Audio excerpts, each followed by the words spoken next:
بسم اللہ الرحمن الرحیم۔ معزز سامعین، سب دیکھنے والوں کو السلام علیکم۔ میں ہوں آپ کا ہوسٹ عمران لنگڑیال۔ آج میں جس ٹاپک کے اوپر آپ سب سے بات کرنا چاہ رہا ہوں وہ بہت ہی اہم ٹاپک ہے، اور وہ ٹاپک ہے ختم نبوت محمد مصطفیٰ صلی اللہ علیہ وآلہ وسلم کا۔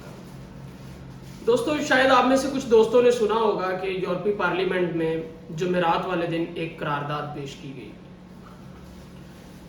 تو میں اس کے کچھ پوائنٹس، پوری قرارداد تو میں آپ سے ڈسکس نہیں کر سکتا کیونکہ ویڈیو بہت لینتھی ہو جائے گی۔ میری آپ سے ریکویسٹ ہے کہ ویڈیو کو اینڈ تک دیکھیے گا۔ آپ کو نہ پسند آئے تو ڈس لائک کیجیے گا، اور اگر آپ کو پسند آئے تو لائک کیجیے گا، شیئر کیجیے گا، کمنٹس کیجیے گا۔ اگر آپ کو کسی چیز کا پروف چاہیے ہوگا تو کمنٹس میں آپ مجھ سے مانگ سکتے ہیں۔ جو بات میں کروں گا وہ پروف کے ساتھ کرے گا۔ دوستو، جمعرات والے دن یورپی پارلیمنٹ میں ایک قرارداد پیش کی گئی، اور اس قرارداد کے کچھ پوائنٹس میں آپ سے ڈسکس کرنے جا رہا ہوں۔ اور اس قرارداد کا متن یہ تھا کہ پاکستان کو جی ایس پی پلس کی لسٹ سے نکال دیا جائے۔ اب جی ایس پی پلس کیا ہے؟ جی ایس پی پلس جو ہے اس کا مطلب ہے generalized scheme of preference in trade with یورپی یونین، یعنی کہ یورپی یونین کے اندر، یورپی یونین جو ہے جتنے بھی دنیا میں ممالک، ترقی پذیر ممالک ہیں، ان کے ساتھ جب ٹریڈنگ کرتی ہے تو جن ممالک کے نام جی ایس پی پلس لسٹ میں شامل ہیں ان سے ڈیوٹی نہیں لی جاتی، اور ڈیوٹی فری ٹریڈنگ ہوتی ہے ان ممالک سے۔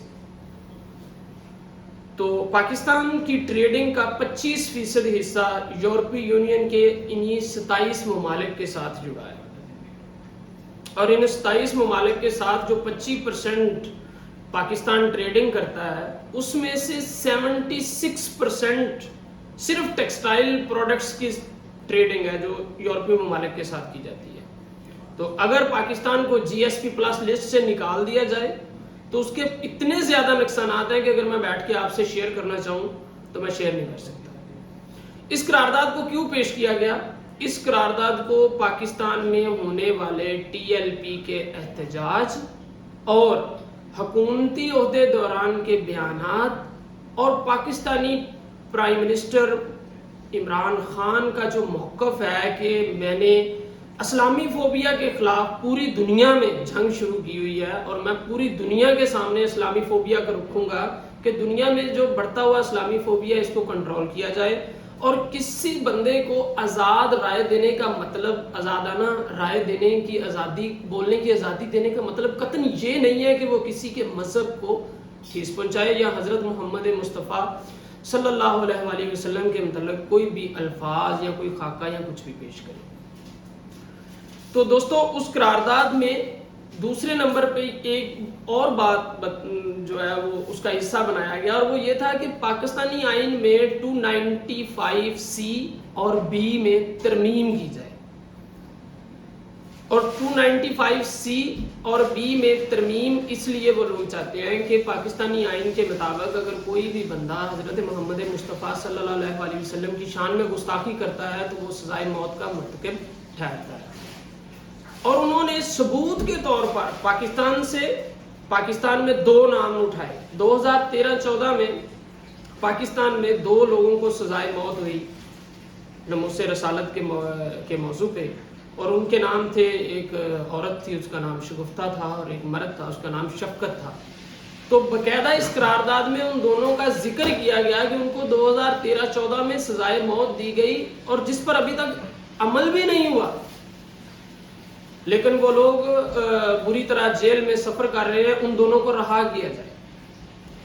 اب تیسرے نمبر پر انہوں نے قرارداد میں یہ پیش کیا کہ پاکستانی آئین کے مطابق جو 1997 یعنی کہ 1997 میں پاس ہوا تھا، جس کے مطابق جو بھی حضرت محمد مصطفیٰ صلی اللہ علیہ وآلہ وسلم کی شان میں گستاخی کرے گا یا گستاخی کا مرتکب ٹھہرے گا، اس کے کیس کو انسداد دہشت گردی کی عدالت میں چلایا جائے گا۔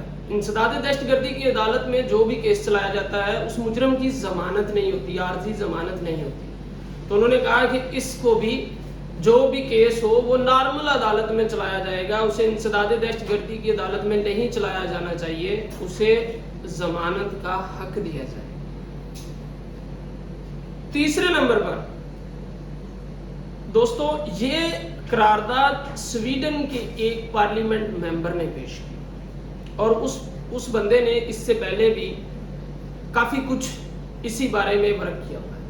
اس قرارداد میں اس بات کا بھی ذکر کیا گیا جو مظاہرے پاکستان میں ہوئے، جو قرارداد پاکستانی پارلیمنٹ میں فرانس کے سفیر کو نکالنے کے لیے پیش کی گئی، اور تجزیہ کار یہ لوگ بات کرتے ہیں یورپ میں کہ وہ قرارداد صرف ایک قرارداد کی حد تک پیش کی گئی، نہ تو اس پہ بحث کروائی گئی اور نہ کروائی جائے گی۔ اور کچھ لوگوں کا یہ بھی خیال ہے، مجھے ایک ذرائع سے پتہ چلا ہے کہ پاکستانی معیشت، پاکستانی حکومت اس قابل نہیں ہے کہ کسی بھی قانون میں کوئی امینڈمنٹ کروا سکے۔ تو پاکستان میں پاکستانی حکومت اور پاکستانی عہدیداران کے لیے ایک لمحہ فکریہ ہے، ان کو اس پہ غور کرنا چاہیے کہ اگر مسئلے کا حل، عمران خان نے کچھ دن پہلے اپنی تقریر میں بولا تھا کہ فرانس کے سفیر کو پاکستان سے نکال دینا مسئلے کا حل نہیں ہے۔ پاکستان سے اگر فرانس کے سفیر کو نکالا جائے گا تو پوری یورپی یونین پاکستان کے خلاف ہو جائے گی۔ یورپی پارلیمنٹ، ایک پارلیمنٹ میں 27 کنٹریز کو چلائے جانے کے فیصلے ہوتے ہیں، 27 کنٹریز کے ساتھ ٹریڈنگ، 27 کنٹریز کے ساتھ ٹریولنگ، ہر چیز 27 کنٹریز کے ساتھ شیئر کی جاتی ہے۔ اور جو قانون یورپی پارلیمنٹ میں پاس ہو جاتا ہے، جتنے بھی یورپی پارلیمنٹ کے ممبر ہیں ان کو ان کی ایک ایک بات ماننی پڑتی ہے۔ ہم بھی یورپ میں رہ رہے ہیں، ہم یہاں بیٹھ کے ان چیزوں کو بہت غور سے دیکھتے ہیں۔ دوستو اس قرارداد کو 662 ووٹ سے پاس کر لیا گیا اور اس کے مخالف صرف یورپی پارلیمنٹ میں 3 ووٹ پڑے ہیں۔ اب آنے والے دنوں میں کیا ہوگا، کیا ہونے جا رہا ہے، ہمیں کیا کرنا چاہیے؟ ہمیں اپنے گھر کی صفائی کرنی چاہیے۔ قرارداد میں بڑا واضح طور پر لکھا گیا کہ پاکستانی اسٹیبلشمنٹ، پاکستانی افواج کی جو خاموشی ہے وہ سوچ میں پڑنے پر مجبور کر دیتی ہے کہ پاکستانی فوج اتنے بڑے ایشو کے اوپر کیوں خاموش رہی، کیوں نہیں فرنٹ پہ آئی، کیوں نہیں کوئی بیان دیا، کیوں نہیں کوئی میٹنگ کی حکومت کے ساتھ، اس مسئلے کو اتنا ہائی لائٹ ہونے سے پہلے کیوں حل نہیں کیا گیا۔ دوستو ہمارا کام ہے آپ تک انفارمیشن پہنچانا۔ آپ کا اپنا ہوسٹ محمد عمران، دعاؤں میں یاد رکھیے گا، اپنا اور اپنے چینل کا خیال رکھیے گا۔ اللہ